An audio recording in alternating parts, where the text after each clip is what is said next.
granddaddy of them all. And when it comes to this year's college football playoff, this is the granddaddy of them all. This is the best matchup that we're going to see in the playoffs. It really, if the committee set the bracket up the right way, this should have been the national championship. This rematch between Ohio State and Oregon, who I feel like have been the best teams for the majority of this football season. We saw Ohio State completely obliterate the Tennessee Volunteers at home. I did see some bright spots out of Nico Amavela. I feel like he's going to be a great player for years to come. I really saw him fight, and we saw that dog that he has in him, even though he didn't have much time in the pocket. And the Tennessee Volunteers were completely outmatched. But Ohio State did what it needed to do. Jeremiah Smith was prolific, 2 touchdowns. He doesn't look like a freshman at all. Hasn't looked like a freshman at any point in this season, but he stepped up big in that game. We got the Oregon Ducks coming off of a first-round bye as the #1 overall seed. Now, mind you, take it back a few weeks earlier in the season, Ohio State Buckeyes go out to Oregon, play a tough game in which you saw them fall, I think 34-32, and lose to the Oregon Ducks. Very tough way to go out. I think, Ohio State had a real chance to win that football game. This is going to be at a neutral site, however, and this is their chance to get some get back. So, Doug, I want to hear from you. Who do you have winning the Rose Bowl? What do you think are the keys for both teams? And just let us know what your thoughts are. For me, man, when I hear Rose Bowl, all I think about is USC Trojan like little fight song that dun, dun, dun, dun, dun, dun, dun, dun, dun, dun. That's all I think about. It plays in my head about the Rose Bowl. I don't know why. It's just so nostalgic for me, especially that Reggie Bush during that time era. Yes, sir. Anywho, I digress. Ohio State. I'm gonna go Ohio State, and the reason why I'm saying that is sometimes, man, it's really good. It's kind of like going into the gym to workout, right? When you go to workout, you do a hard ass workout, right?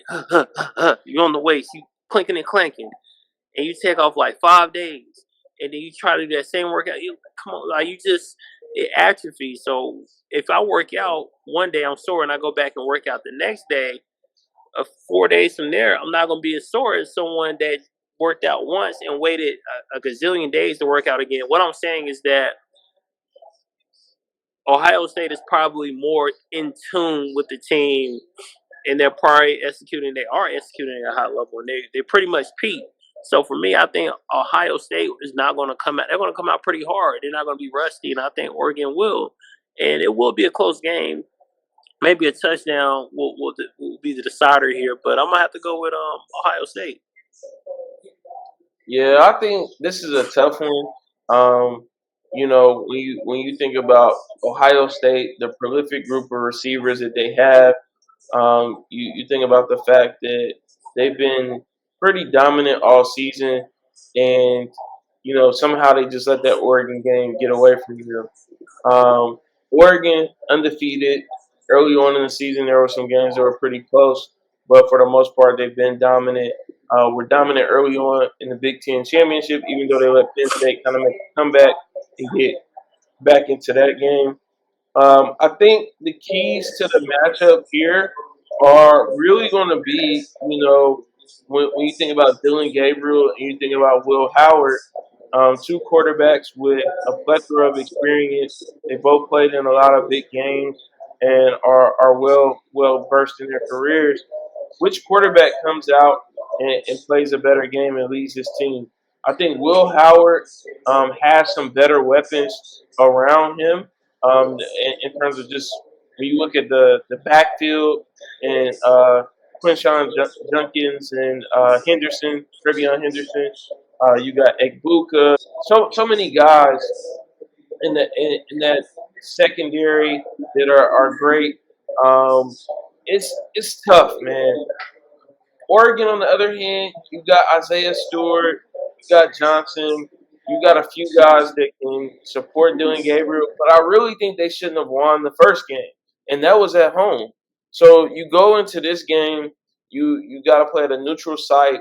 You got Ohio State, who has the momentum coming off of a big win over Tennessee, where a lot of folks thought that would be maybe a little bit more competitive. And I think ultimately what we end up here is just a shootout. Similar to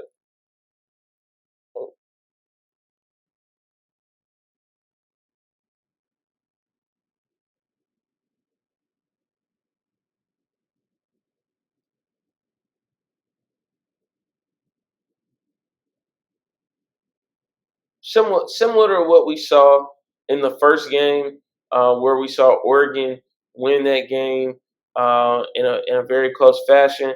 I think we got a similar situation in this game. If I have to pick a winner, I'm going to go with Ohio State to win this game. So I got to side with you, Dub. And then if I had to put something on it, I'm going to take Oregon plus 6.5 to cover the spread, and ultimately, I got Ohio State winning.